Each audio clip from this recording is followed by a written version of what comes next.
I'm Adriana Martinez Marcelones. My full name, as how I pronounce it, is Adriana Maria Martinez Marcelones. I am half Mexican, half white. My white side is Russian, Lithuanian, Polish, German, Native American, and I have no idea what else. My family doesn't really keep track, I guess. My Mexican side, well, I'm Mexican. I don't know if my dad's Native American or not. Well, first, I grew up in Milwaukee, Wisconsin for 13 years of my life. I was born and raised there. Personally, I didn't know anything about this color. I was blind to it, I guess you could say. And I don't know, it just never occurred to me, and I just thought everybody's had their own life and people go through things differently.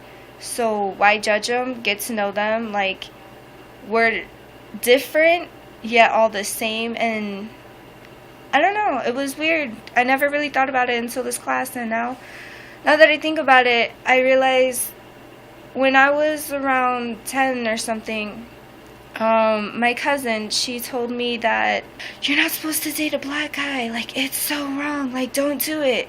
And all this other stuff. And I was like, why? Like, what's wrong with him? You don't even know him. How can you say there's something wrong with him? How can you judge him based off what he looks like? Like, what? And honestly, from then on, like, I don't know. I guess I stopped hanging out with him because I didn't want to deal with all the BS and everything of like, oh, he's black, you can't be with him, like, he's so bad, you're gonna go downhill, your life is gonna fall and collapse. And I was like, you can't tell me how my life is gonna be when you're not in control of my life. I am. And that's how I saw it first. And before that, my best friend, she passed away April. She killed herself. It was horrible. I don't know why. And still hurt by it. But life goes on. And I mean, she's always going to be in my memory. I love her. She's my best friend since like kindergarten, preschool. And she's Native American and Mexican. And I didn't notice. Like, I was like, cool, best friend, yay. Friends, yay. We have a lot in common, yay. I didn't really notice the color. And then we went to middle school, and it was a predominant white school. And, like, I didn't think anything of it. I was like, there's a lot of white people. And I felt out of place a bit. But I was like, it could be different. I could just be, having negative thoughts about it and everything. And trying to make it positive. So I went and was all happy because my best friend was going, and like it was hard because we were the only two, and she looked more white than I did, and I was picked on the whole 7 years I was there, from first grade to 7th grade. I was picked on the entire time. I didn't realize why. I thought it was because I was fat. And it wasn't. Like, I mean, I was pretty chubby. I'm not going to deny that. But, yeah, I was like, I didn't realize that it was because I was Mexican. And I'm half. Like, do I look that? Like, apparently, like, to this day, a lot of white people consider me to be Mexican. They don't consider me to be half. And a lot of Hispanics or Latinos, they consider me to be white because I don't look that Hispanic. And so, I don't know. I don't really fit anywhere, I guess you could say. But, I mean, it's not about fitting. It's about who I am. And if I make people uncomfortable, well, then that's not my problem. I kind of like making people feel uncomfortable. I'm friends with a lot of Latinos and none of the white people. Really, I didn't really like them. They were rude and inconsiderate and ignorant, and they irritated me. And so yeah, I felt home. But when I was in Vegas, it was a predominant colored school, and it was the same thing. Except this time it was because I was white. I mean, the West Coast to me, like I consider West Coast, East Coast, Wisconsin's East Coast. It's easier. And so the West Coast is a lot more accepting than the East Coast. It might have changed, but even then I feel the West Coast does accept color more, and I feel that it's because there's more people of color on the West Coast than there are whites. And so honestly, when I went to middle school, I was, picked on and everything. I was kept getting called names, and I was like, I don't understand.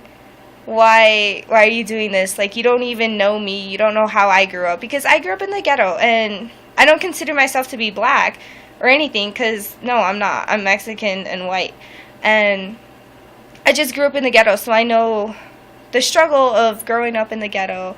I know shots fired. I know burning buildings. I know drunk people. I know babies crying at night. I know being scared, not being able to walk anywhere, always having to watch your back, and then not wearing certain colors because there were gangs around, and then just, it was, yeah. But the West Coast, like, it's a lot, for me, living in Vegas, it's a lot easier. It's more safe for me. It's safer for me, and I could walk around. I don't really have to worry. I don't know. I still don't think about color. I think about the person, theirself. I mean, I understand culture. Culture is great. I love culture. But color within itself, I don't judge people based off the color of their skin. And, I mean, yeah, I say, oh, white people, and like, oh, black people. But sometimes it's just what happened. I became more prideful of who I was because my father left when I was 11, I guess, and so I never really knew about my Hispanic heritage or culture, and I was never really into it, but I support it. I have Mexican flags. I have picture of Guadalupe. I wear the cross. I wear, like, I don't know. I listen to Spanish music. I don't know. I don't really know yeah, but I do a lot of Hispanic things, Latina things and stuff, and I speak in Spanish. I became really prideful of being Mexican, and I guess it's because I like to prove myself to people, and I grew up having to prove myself to my mom and my family and everybody, so I don't know, like the whole minority thing, being Mexican or Latina, I guess I just want to prove to people that we're not all the same. You can't judge us based off of what we look like or how we act or anything. Well, I mean, how we act, of course, but underneath all that, there's just deeper meanings to why we are the way we are, and that's what I look for in people. I don't look for what I see on the outside. I try to get to know people on the personal level, and it's hard sometimes because people aren't that trustworthy. And I mean, you can't keep pushing because they're just gonna push you further away, and it's like you're not gonna be great friends. I became prideful of being Mexican and the culture. I love their culture. Oh my god.